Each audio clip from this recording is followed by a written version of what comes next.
हनुमान जी ने कहा ज्ञान तुम्हारा इतना श्रेष्ठ, पर दिल तो ठीक कर लो। दिल कैसे ठीक होगा? का राम चरण पंकज उर धरो, राम जी के चरण कमलों को हृदय में रखो। कितनी अच्छी बात कही। हमारे गुरुजी ने हमें समझाया, हम तुम्हें समझा रहे हैं। दिए से दिया जलता है। रावण बोला अब हमें बंदर समझाएंगे, मिला हमें कभी गुरु बड़ ज्ञानी। ये बंदर तो बड़ा ज्ञानी गुरु हो रहा है, पर हमें उपदेश देने का फल जानते हो? हनुमान जी ने कहा हमारे यहां तो बड़ा सम्मान होता है उपदेश देने वाले का। रावण बोला सम्मान नहीं, हमारे यहां मृत्युदंड है। काल की अधिष्ठात्री शक्ति मृत्यु को हनुमान जी के बगल में खड़ा कर दिया। मृत्यु निकट आई खल तो ही, देखो तुम्हारे बगल में मौत खड़ी है। हनुमान जी ने देखा मौत को, डरे नहीं। रावण से कहा कि रावण मृत्यु हमारे बगल में खड़ी जरूर है, लेकिन देख तुम्हें रही है। उल्टा हो ये कहे हनुमाना। रावण तुम्हारी बुद्धि तो इतनी कुशाग्र है कि तुम्हें मृत्यु भी दिखती है तो दूसरों की दिखती है, अपनी नहीं दिखती। दूसरों की मृत्यु। रावण बोला अगर मृत्यु हमें देख रही तो तुम्हारे पास क्यों खड़ी है? हनुमान जी बोले हमसे तो पूछने आई है। कि रावण का अभी मामला साफ करना है कि बाद में? तो अभी तो हम रोके हुए हैं कि मान जाए तो अच्छा है, नहीं तो बाद में जो होना है वो तो हो गई। रावण को बड़ा क्रोध आया, बंदर को मार डालो। राक्षस मारने के लिए दौड़े, विभीषण जी बीच में आ गए। हनुमान जी तो बंधे हैं, लेकिन किसी ने कहा कि कैसे बचोगे इन राक्षसों से, तुम तो बंधे हुए हो, तुम्हारे हाथ बंधे हुए हैं। हनुमान जी ने कहा यही प्रसन्नता की बात है कि हम तो बंधे हुए हैं, पर भगवान के हाथ तो नहीं बंधे हैं, भगवान के हाथ खुले हुए हैं। खुली छतों के चिराग कब के बुझ गए होते, खुली छतों के चिराग कब के बुझ गए होते, कोई तो है जो हवाओं के हाथ थामे हैं। भगवान के हाथ तो खुले। श्री स्वामी शरणानंद जी महाराज श्रीधाम वृंदावन में नित्य जाते, बिहारी जी के दर्शन के लिए जब वृंदावन रहते। किसी ने कहा कि बाबा तुम क्या करते हो इस भीड़ में, तुम्हें तो दिखाई देता नहीं है, फिर मंदिर में इतना परिश्रम उठा के आते काहे को?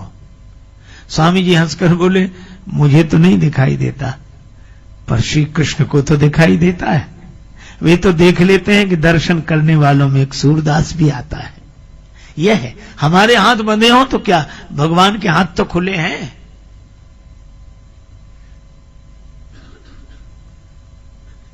राम जी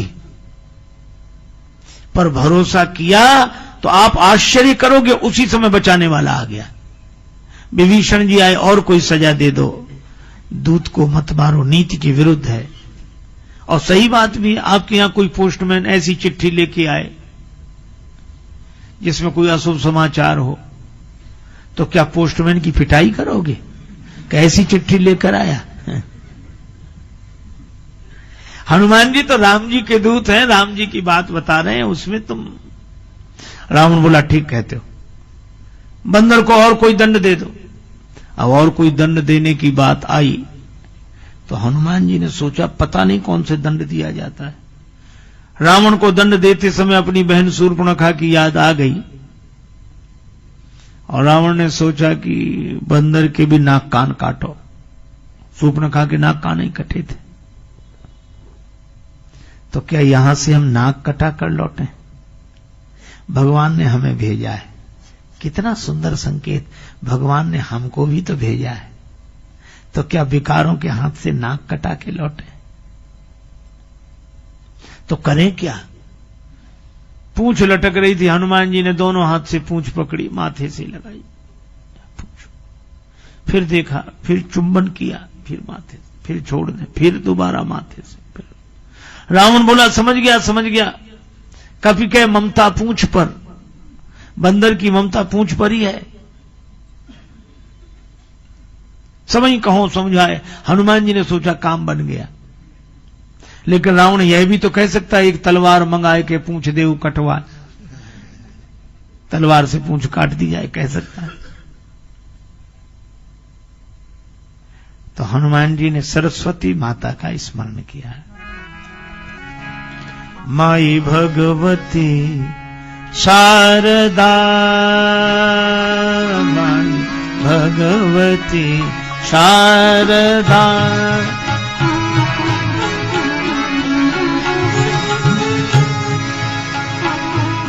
शारदा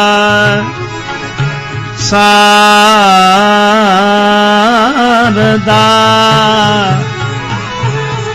शारदा शारदा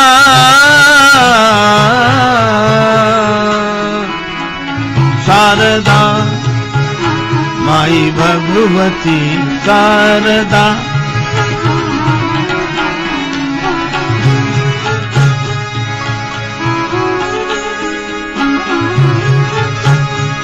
शारदा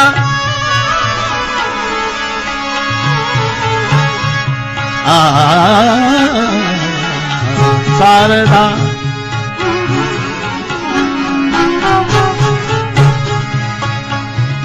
भगवती शारदा शारदा शारदा माई भगवती शारदा।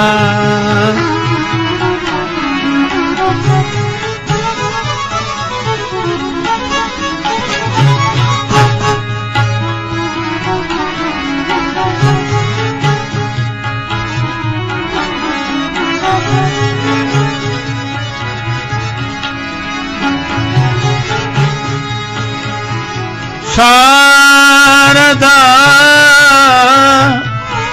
शारदा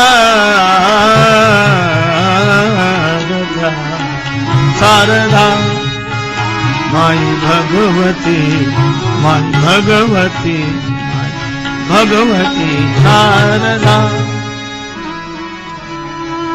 सरस्वती जी ने ऐसी बुद्धि बदली, रावण बोला तेल बोरी पट बांध पुनि पावक देहु लगाए। तेल में कपड़े डुबोकर पूंछ में लपेट दो, आग लगा दो। और रावण ने तेल में कपड़े डुबोने की बात कही है। लंका नगर निवासी बोले क्यों हमारे यहां घी की कोई कमी है क्या? बोलो, रावण तेल की बात कहता है, नगरवासी रहा न नगर बसन घृत, पूंछ उसी समय बढ़ी। सारी समस्या इसी की है। रावण को यही तो चिढ़ है कि हमारे यहां इनकी पूंछ। रावण को हनुमान जी की पूंछ सहन नहीं हो रही है। उसे लगता है कि पूंछ हो तो हमारी हो। ईर्ष्या की आग में जलाने की चेष्टा करता है, पर जो भगवान के आश्रित होते हैं, भगवान के चरणों के सहारे होते हैं, ऐसे मौके पर उनकी पूंछ और बढ़ती है। बाढ़ी पूंछ कीन कभी खेला। घी समाप्त, तो रावण से कहा घी तो समाप्त है। रावण बोला मूर्खों, घी के लिए कहा किसने था?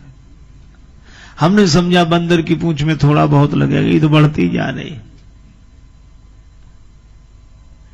हनुमान जी ने सोचा कि जो लाए सोई ठीक। लंका नगर निवासी बोले घी तो नहीं, तेल। हनुमान जी बोले जैसी जिसकी श्रद्धा हो, हमें सब स्वीकार है। अब सोचा कि एक बार नगर में घूम के तो देख लें। रावण बोला बंदर को नगर में घुमाओ। हनुमान जी ने देखा सबके घर से कुछ न कुछ आया है। प्रसाद भी तो वहां वैसा वैसा देना पड़ेगा जैसा जिसका सहयोग है। विभीषण जी के घर से कुछ नहीं आया। और जैसे ही पूंछ में आग लगी, हनुमान जी बिल्कुल छोटे हो गए, नींबू की चढ़े हुए, बंधन से मुक्त हो गए। बड़े बड़े आग लगावें और उस आग लगने की प्रतिक्रिया अपने मन में न हो, हम छोटे बनकर निकल जाएं, यही जीवन की सबसे बड़ी सार्थकता है। अच्छा, ब्रह्मास्त्र में बंधे, इससे निकलने का उपाय है छोटे बन जाओ, इतने छोटे। अच्छा देखो, वैसे भी 1 कुंटल बालू में 5 सेर चीनी कोई मिला दे, 5 किलो, फिर बुलाओ पहलवान को कि अलग करो, दंड बैठक लगाओ, अलग करो, कर ही नहीं सकता। और छोटी सी चींटी, जरा सी, उस चींटी से कहो कि अपने दल वालों को ले आओ, तो बालू में से भी चीनी ग्रहण कर लेना चींटी का काम है। जिम सरकरा मिले सिकतामह बलते न को बिलगावे, अति रसज्ञ सूक्ष्म पिपीलिका बिनु प्रयास ही पावे। वह छोटी है और छोटे इतना बड़ा काम करते हैं कि बड़े बड़े नहीं कर पाते हैं। हनुमान जी छोटे बने, ब्रह्मास्त्र से निकल गए। और जो छोटे बनकर ब्रह्मास्त्र से निकल जाता है, भगवान की कृपा से वही इतना विशाल बनता है। बालधि विशाल विकराल ज्वाल जाल मानो, लंक लील वेकों काल रसना पसारी है। पूरी लंका जला दी और स्वयं छोटे बनकर जानकी माता के सामने पहुंच गए।